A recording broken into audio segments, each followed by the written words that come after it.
My name is Hunter, and I'm 32 years old. This year marks the 3rd anniversary of my marriage to the love of my life. My wife, Emily, was a junior at my company, and I fell in love with her the day she was assigned to my department. Gradually we became closer, and a year after we met, our relationship developed into dating. After 2 years of dating, we finally got married. I adored Emily.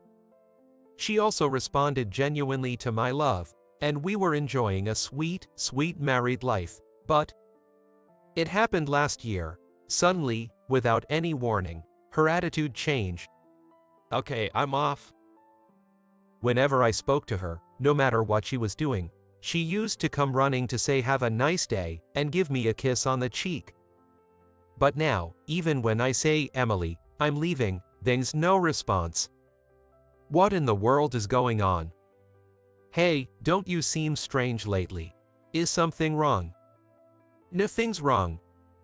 Hey, look at me. Hey, Emily. Don't touch me. I was flustered by her sudden change. Yet, her attitude towards others hasn't changed.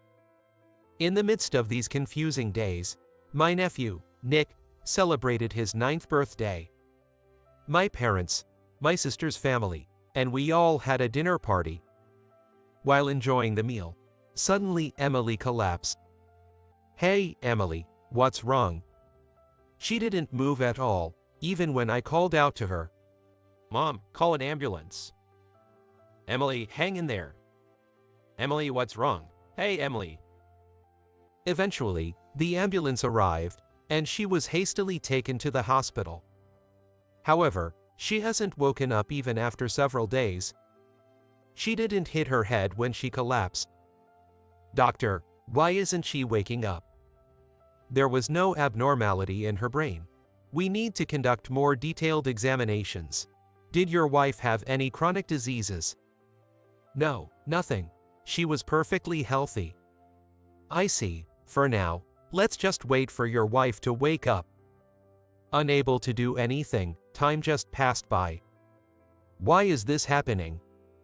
Confused and at a loss, Nick came into the hospital room. Uncle Hunter, how is Emily? She's still sleeping. I see. Did you come alone? Yeah. Usually mischievous, Nick seemed oddly hesitant. What's wrong? Well, I have a letter from Emily for you. A letter from Emily.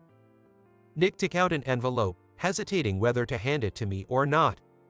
Here, take this. She said you must read it alone. It's a promise, okay? You can show it to anyone else. Understood. After I took the letter, Nick said, Emily, I'll come again, and left. Why did Nick have a letter from Emily? Though I was left with doubts, I decided to read the letter for now. What could this letter be about? Perhaps a confession of infidelity. However, what was written there was. Upon reading the letter, I immediately began to undress my wife. Confronted with a shocking truth, I was frozen, unable to move. Why didn't you tell me? Every year, the company I work for hires a number of new graduates, and about a dozen newcomers join. In my department, fresh new employees are assigned every year, and the year Emily joined, I was appointed as the mentor. That girl is cute, isn't she? You're lucky, man. Want me to take over as mentor? Hey, that's sexual harassment. Be careful with your words. Besides, you can't just change what Director Tanner has decided, can you? Though I said that, truth be told, she was very cute, and I fell for her at first sight. Emily, 3 years my junior, wasn't particularly a beauty, but her sparkling eyes were charming, and her smile as warm as a sunny spot was comforting. She smiled the same way at everyone, without discrimination. Her manner of speaking was elegant and refined, and her voice, like the pleasant chime of a bell, was soothing to the ears. Moreover, she had a great personality. Sounds like a dream, right? Everyone was enchanted by her and wanted to take care of her in some way. Emily, let me carry that box for you. Thank you, but it's okay, It's empty. Don't worry about it. Even if you don't mind, Emily does. Sorry, Emily, for the weird senior. It's okay, it's fun. Emily never made anyone feel like a villain or disliked anyone. Since this was her way in all matters, everyone, old and young, men and women alike, were charmed by her. Someone said she was the angel of the workplace, and indeed, that was true. Her presence soothed everyone tired from work. Emily was not only attentive but also competent at her job. Hunter, are these documents no longer needed? Yeah, I don't need them anymore. Then I'll put them back, okay? Thank you. She never missed a detail and handled tasks efficiently. Emily, could you tidy up the layout of this proposal? Understood. When is the deadline? She readily agreed and always made sure to check the deadline. She would complete the work half a day before the deadline. She transformed my rugged, bland proposals by appropriately incorporating diagrams and charts, making them look appealing. Thanks to her, presentations went smoothly. Hey, Hunter, aren't you giving Emily too much work? You can say no, you know. You are not his assistant? Yes, but working on Hunter's proposals is really educational for me. There you have it. Don't get carried away, okay? If you're overburdened, just tell me, and I'll set things straight. I'll keep that in mind. Thank you. Emily never made anyone feel bad. I think she's a well-rounded person. She was quick to learn when teaching her work, and once she understood, she was able to apply her knowledge. Her processing ability was high, and she was versatile in her arrangements. Above all, her creativity was outstanding. When a project that had been stagnating suddenly moved forward thanks to her, I was amazed. It's because of your good teaching. Emily said so, but I was just teaching her ordinary things. What kind of upbringing does one need to become such an incredible person? Being with her makes me feel like I'm becoming a better person myself. It's like fantastic magic. Her magic captivated even my heart. As I took care of her various needs in my role as her mentor, our distance naturally narrowed. It was natural that we started spending more time together, having lunch during meetings, and going out to check out competitors' products. After all, I had fallen for her at first sight, and the more time I spent with her, the deeper her charm became. My pure feelings eventually reached Emily, and slowly but surely, she began to notice me as well. About a year later, we happily became a couple. What did you teach Emily? Just work stuff, obviously. You're aiming for a different goal, aren't you? Jealous, are you? Our relationship quickly became known at work, but nobody criticized us. Just because we were in love didn't mean we slacked off at work. We were careful to draw a line between work and personal life. I didn't want to be seen as going soft because of romance. In fact, having a fulfilled heart and life only boosted my motivation and drove me to work harder. Having the best assistant. It made great work a certainty. When both work and private life are fulfilling, it makes a person kinder. Perhaps it's because you have more room in your heart. Scenes I hadn't noticed before started catching my eye, and when someone appeared to be in trouble, I found myself helping them unconsciously. It all came naturally. Isn't love wonderful? Hey Hunter, you've been looking really cool lately. Wasn't I always? I'll leave that without comment. No comment, huh? Hunter, when I see you, it makes me think that love is incredible. I want to experience a transformative love like yours. I've changed. You have a much nicer smile now. You're kinder, more considerate, and always smiling. The current you is incredibly handsome, thanks to Emily. I became uneasy about what image I had before, but thinking that I was in such a great love story made me feel bashfully proud. Having secured Emily, the most wonderful woman, my life began to accelerate. 2 years into our relationship, on her birthday, I made a once-in-a-lifetime proposal. Of course, she said yes. I was over the moon.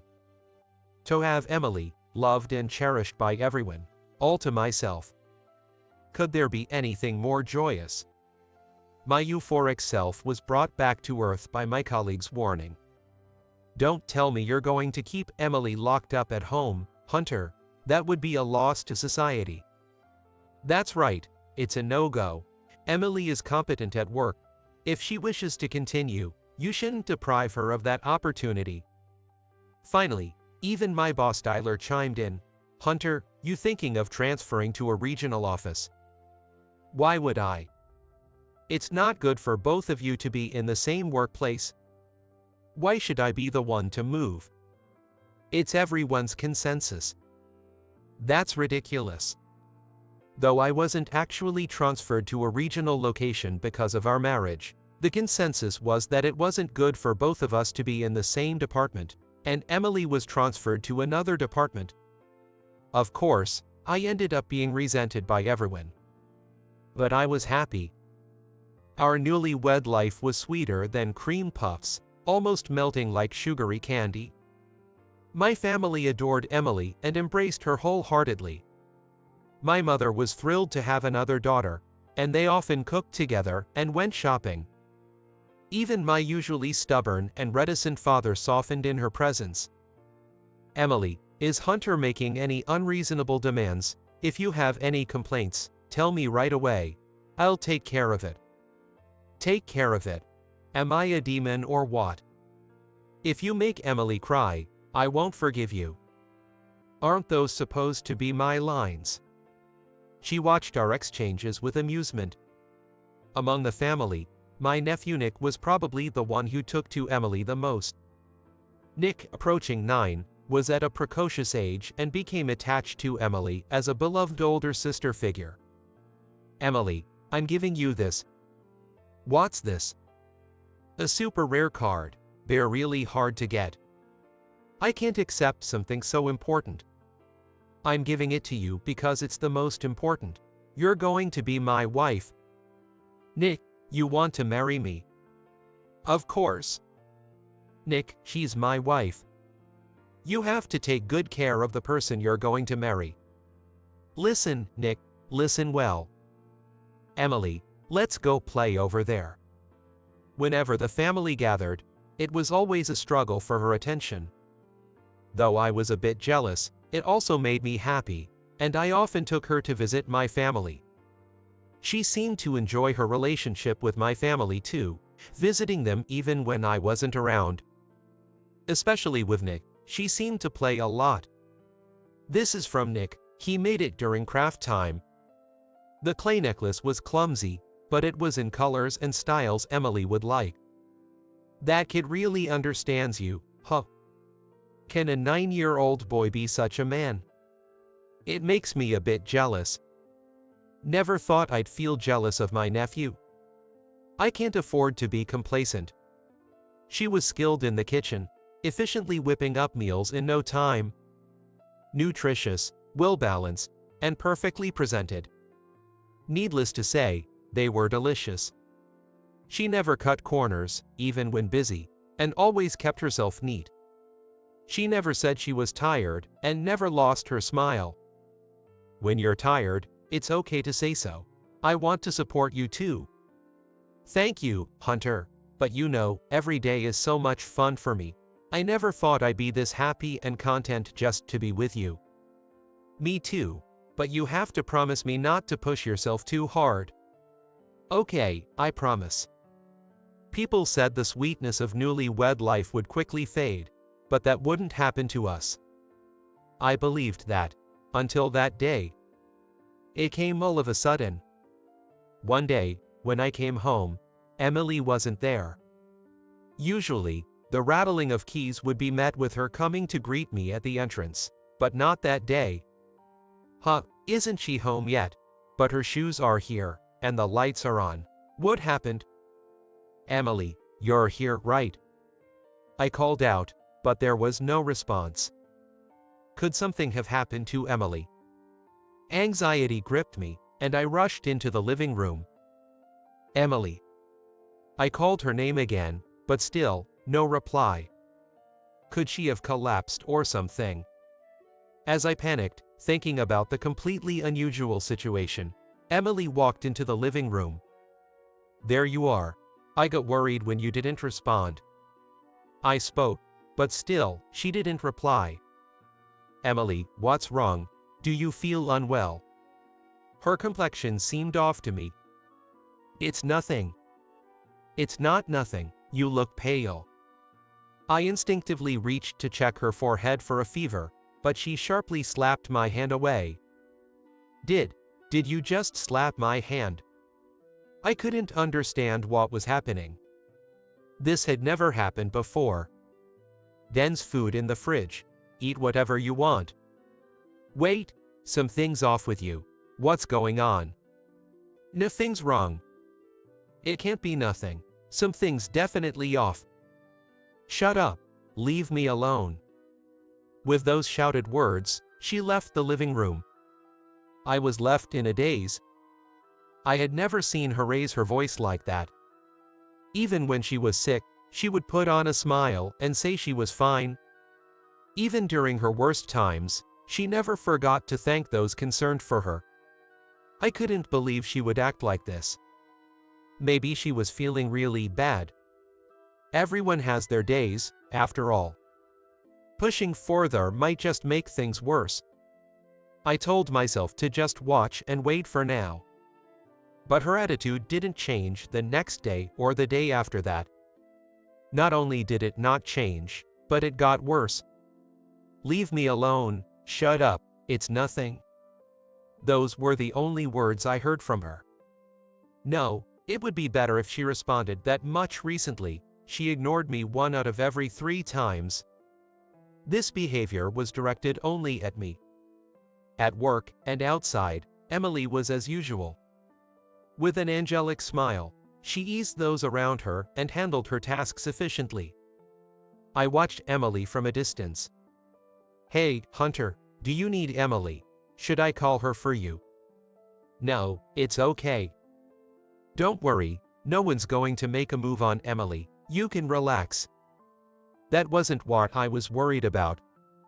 With her rarely seen smile burned into my memory, I dejectedly returned to my apartment. This unbearable situation continued for about a month, and then Emily started coming home late. By that time, the dinner table was dominated by grocery store deli. Eating deli food every day was tough, so I started preparing meals myself. Of course, I made enough for Emily too. Even though it wasn't particularly delicious, she always enjoyed my cooking with a smile. However, lately she hasn't even touched it. Doesn't she like what I make anymore? My heart grew increasingly troubled. Why is this happening? The day she stayed out without telling me was the last straw. I couldn't hold back any longer and confronted Emily. Where have you been? You didn't answer your phone, and you left my messages on WhatsApp unread. What's going on with you? Do you have any idea how worried I've been? Ignoring me, she tried to go to her room, but I grabbed her arm to stop her. Look at me. That hurts. Let go. I'll let go if you look at me and explain what's going on.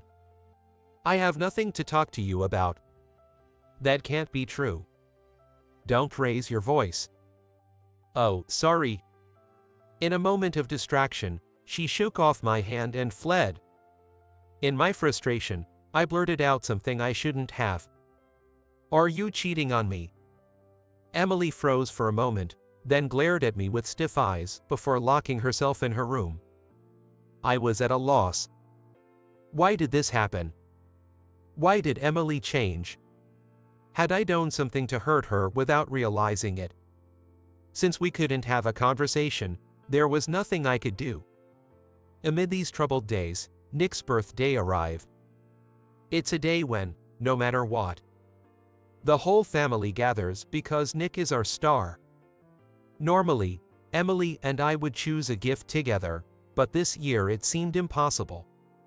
Just as I was wondering what to do, Emily had already prepared a gift. Sadly, she was still her usual self with everyone else but me. "Happy birthday, Nick. Here's a present from us." "Thank you. Can I open it?" "Of course." "Well, it's exactly what I wanted. Thank you, Emily." She was as adept as ever at choosing the perfect gifts, never missing the mark and always bringing out genuine smiles and gratitude. She truly had a talent for making people happy. I had no idea that Nick had wanted that item. How does she even find out these things? As our star Nick rejoiced, and my greatest support, Emily, smiled kindly, I felt a rare sense of happiness and enjoyed a moment of bliss. Her cooking was, as always, the best. "Nick, would you like some more meatloaf?" "Yes, please. I love your meatloaf." "Thank you." She stood up to get more servings and headed to the kitchen.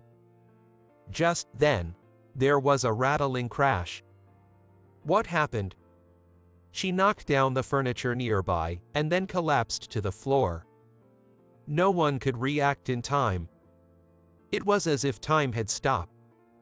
It felt like several minutes had passed, but it was probably just a few seconds. "Hey, Emily, what happened?" Emily didn't move an inch, even when I called out to her. "Mom, call an ambulance." "Emily, stay with us." "Emily, what's wrong?" "Hey, Emily." Subsequently, she was taken by ambulance and admitted to the hospital. Days passed, and for some reason, she wouldn't wake up. "Dr. Johnson, why isn't she waking up?" There were no abnormalities in her brain. "We need to conduct more detailed tests. Did your wife have any pre-existing conditions?" "No, nothing. She's been completely healthy." "I see. For now, we just have to wait for your wife to wake up." What on earth is going on? Nothing makes sense. Are you cheating on me? Since then, we hadn't exchanged a single word. To think that might have been the last thing I said to her. Give me a break. As I was racked with worry, Nick entered the hospital room. "Hunter, how's Emily?" "She's still asleep." "I see. Did you come alone?" "Yeah." Normally mischievous, Nick seemed oddly hesitant today. "What's wrong?" "Well, I have a letter from Emily for you." "A letter from Emily?"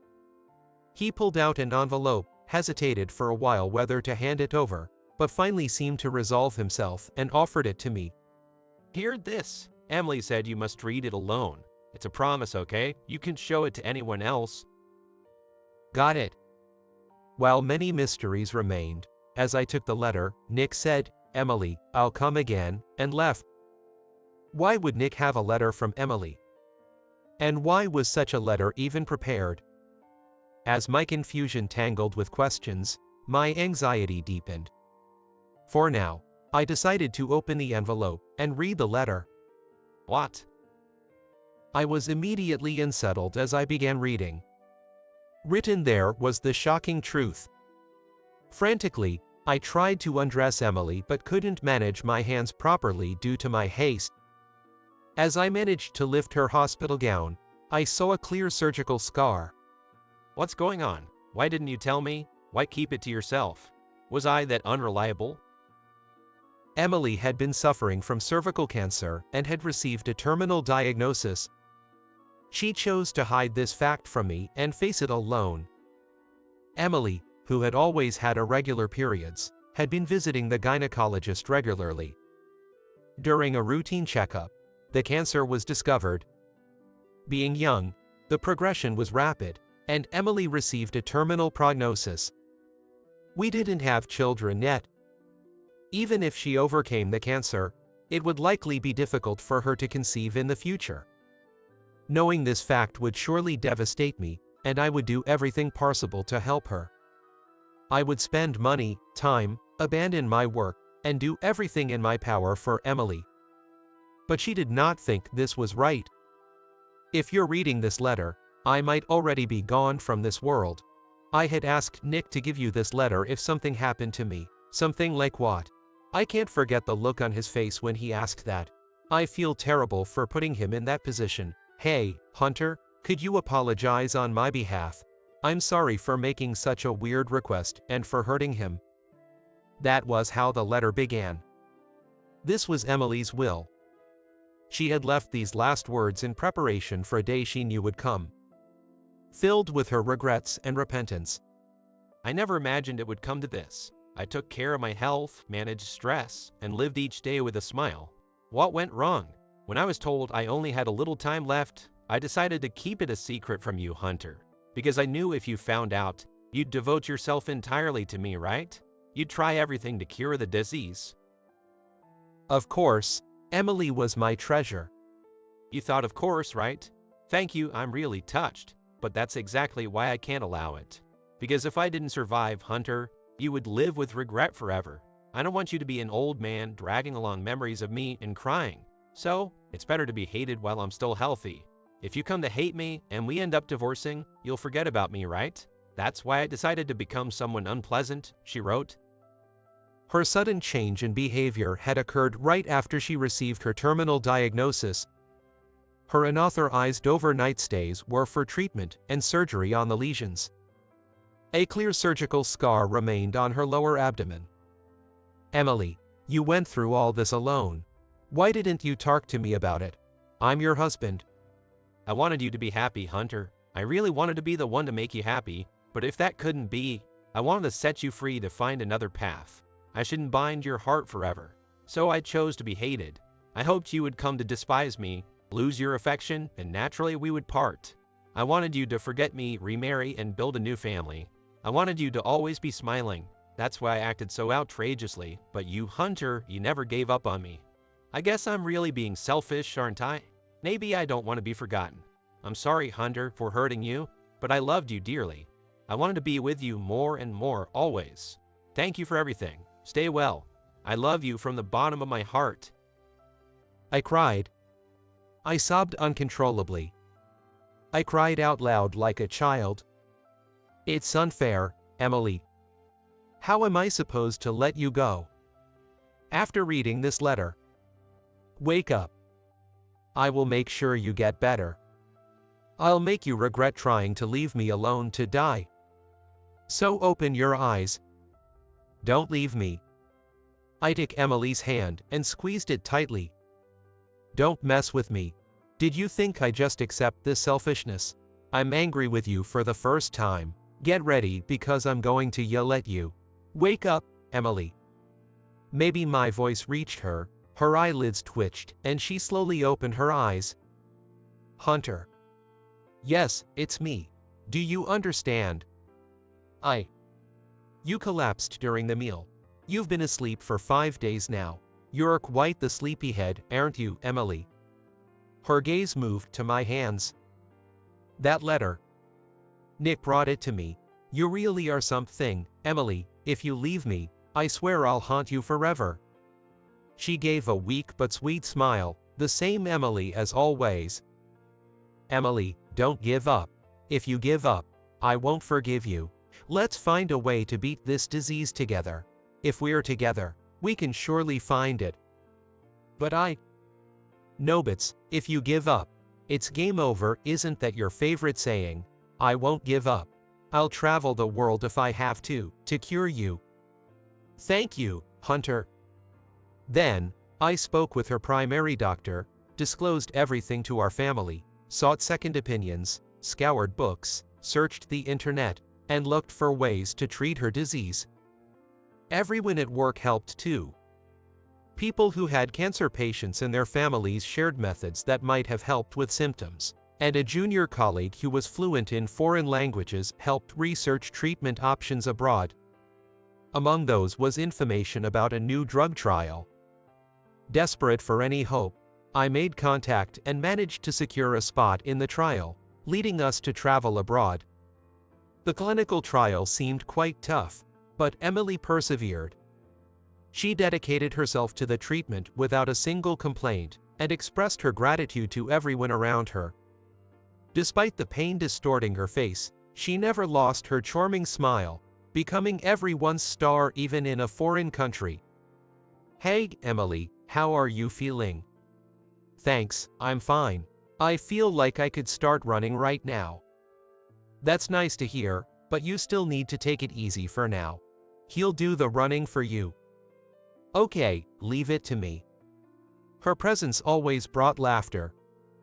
It even seemed like it was boosting the recovery of other patients around her. Having Emily here makes me sleep so well. I hardly need any medicine. That's wonderful, but remember, you still need to take your medication. I guess so, right, Emily? Please make sure you take your medicine. Okay, if Emily says so, I'll take it.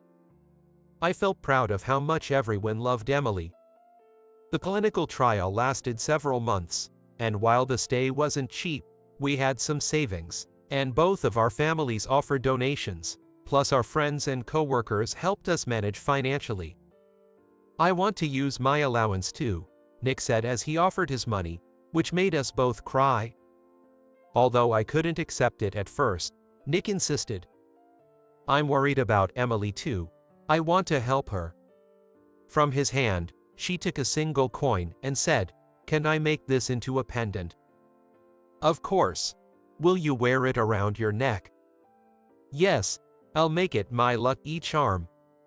From that day on, she always wore that pendant, never taking it off. Although the results weren't as expected, her condition improved somewhat, and her prognosis was significantly extended. Now back in America, we continued her treatment. Recently, after a checkup, the doctors were surprised to find that her tumor had significantly reduced in size. It's incredible, the progression has completely stopped. It's slow, but she's recovering steadily. If this continues, a full recovery might not just be a dream. Is that true? It seems the effects of the trial are gradually kicking in. That's wonderful. Thank you. Maybe your smile is boosting your immune system too. It's not just illness begins in the mind, but maintaining a positive and bright mind is also a secret to health. The doctors were so confident in Emily's recovery, bolstered by her charming, uplifting smile. Yes, that's right, I just need to protect this smile. For her smile, I would do anything. Hunter, I feel like I could completely recover and grow old with you. Of course, that's why there was no need to keep it a secret. You're right, I should have shared it sooner. Yes, not just me, everyone would have helped you. Yes, I need to thank everyone. Getting better is the best thanks everyone could get. Yeah, I'm going to keep fighting. We'll fight together. Let me in on it too. What, Nick? You were here. Of course, Emily is going to be my wife, after all. Listen, Nick, I've told you many times, Emily is my. Emily, let's go eat some ice cream. Let's go.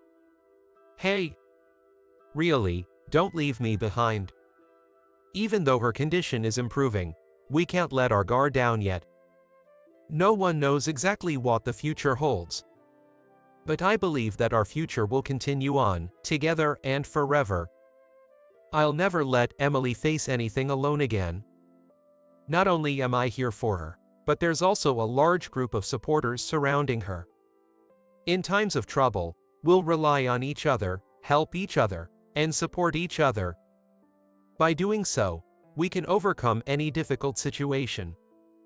The coin pendant that Nick gave her still sparkles on Emily's chest, swaying gently. It's a symbol of hope from everyone involved.